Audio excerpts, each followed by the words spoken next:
Y otro de la familia, Josecito. ¿Qué tal? Bruno Romero. Adrián Ponce, Facundo Ponce.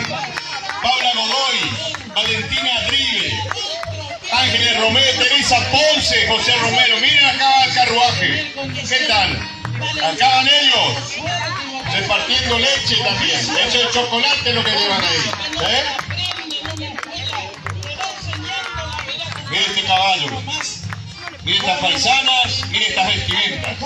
Este es el carruaje, este es el sulky de la señora Teresa y de su esposo, por supuesto, el carpintero Miguel.